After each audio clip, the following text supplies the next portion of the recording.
I told my first attorney, listen, I'll do 10 years. I'll do 10 years solid, okay? Just I need to keep some of the money, but I'll do a solid 10 years. And they look at me like saying, Do you still talk with people in that world a lot who are actively in it? no, I really don't. But you talk with guys who used to be in it.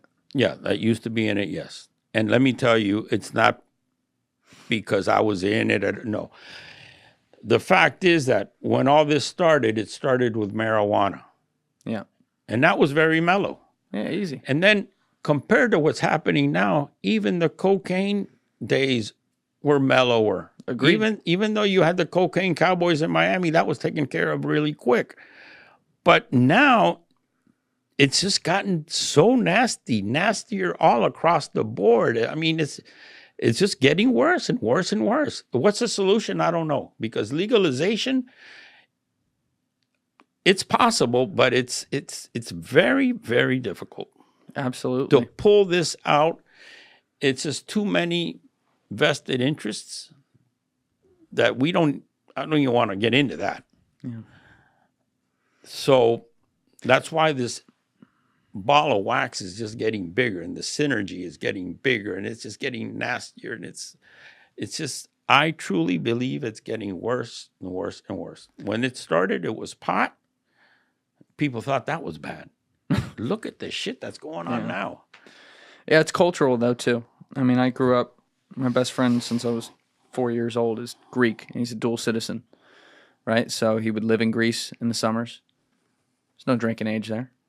So there was no, those kids, there was no allure of the, oh, I got to drink because that's forbidden. It was just like, oh, yeah, that's there. Different so they did, cultural. and they didn't abuse it. Exactly. But now think about it. If you went to change that overnight, like in America, you'd have an 18, 20-year adjustment period where people would still look at it that way and abuse the fuck out of it. You know what I mean? It's like you're stuck on the train, so you can't really get off the train, even if it's the move to make, because the cost of getting off it is, in this case, maybe eliminating a drinking age or something, would be so astronomically high that no one wants to do it. We'd rather continue down this crooked road than to fix the road. It's just, I don't know. I don't know what to tell you. And I tell you, cocaine, you buy up all the cocaine. It's not like it just grows on. It does grow on trees, but there's a limited supply. Yeah. You know, you can actually economically control it by buying the limited supply. But then you have so many additional problems that come along with that. It's crazy. Yeah, and they'll just find something else too. Like when you talk about your career though, with your kids, do you a lot? Like is that a conversation? Do you talk about your past with them, and what do they think about it, if so? You know, I do. It is what it is. They don't say it was right. They just accept it, and now they are happy that I've been able to change my lifestyle. And they are very grateful to the U.S. government for pulling me out, because I would have never done it on my own. I would have died. You know, I would have probably lived two more years. I probably would have lasted 3 years the way I was going. Either gotten killed or had a heart attack. So, yeah, my kids don't approve of what I did. They know it's real. They accept it, and they said that they're very proud that I quit and I never went back. And you know, I work at what I do now, and I try to be as good as parent as possible. But that I had a bad, a bad choice of careers early in life. That they do. It was a mistake. And you know, I didn't see them for years because of this. So. Yeah, we kind of left off there, like when you got caught and sent back to the U.S. We left off like when you were about to get on the plane to do it. But you get flown back to Miami, is that right? Yes, Fort Lauderdale International. Okay. You get off, the media's there, take pictures of you and everything, and you at this point think they got you on 25 tons of cocaine on a deal. You don't know how it works, as you said, but you're assuming you're looking at maybe life in prison. What happened next, and how soon did you turn on to Team America here? Well, I didn't really know how it worked, and I told my first attorney, listen, I'll do 10 years. I'll do 10 years solid, okay? Just I need to keep some of the money, but I'll do a solid 10 years. And they look at me like saying, do a solid 10 years and keep some of the money. I mean, that won't even happen if you cooperate. You're going to do life. If you don't cooperate, you're going to do life. Number one, they've got the merchandise. This is not a conspiracy case. There's 25 tons of cocaine and there's 4,600 kilos from the Keys. Plus, there's 50 guys in the system that are willing to testify against you. So, you don't have a chance. If you go to trial, you are going to get reamed with life, 30 years, 33 years. You're going to get clobbered because you have 2 indictments. You're dead. So that's when I started saying, okay, so what's the deal? Thank God a lot of my stuff was historical because I had been involved for so long. And Operation Journey, that was not a result of my cooperation. That was that they were infiltrated, and Operation Journey, that wasn't my fault. I was a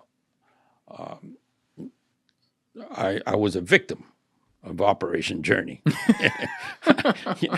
I wasn't the one that was the guy who infiltrated the organization and took it down.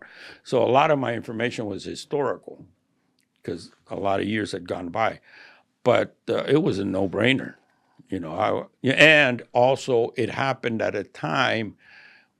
This is a Colombian thing. The business is basically has always been run by Colombia. Mm-hmm. And in 1998, the head of the Colombian cartels met with the DEA in Panama, and that's also on Google, Baruch Vega. And they met in Panama, and they started to talk about cooperation and doing less time and giving themselves up. So since 1998, there started to be an air of cooperation between the cartels and the DEA. So when I got caught in the year 2000, cooperation was already part of the Colombian way of doing things. So we're not part of any yakuza or nothing. We're here to make money, and you can't make money while you're sitting in jail for 30 years. So cooperation is part of the business model. Let's say. What came first, though? When we were talking at dinner last night, you mentioned there was like a time where they sent in like 25 agency guys they didn't even give ID on what they were from. They were from all the spy agencies and whatever.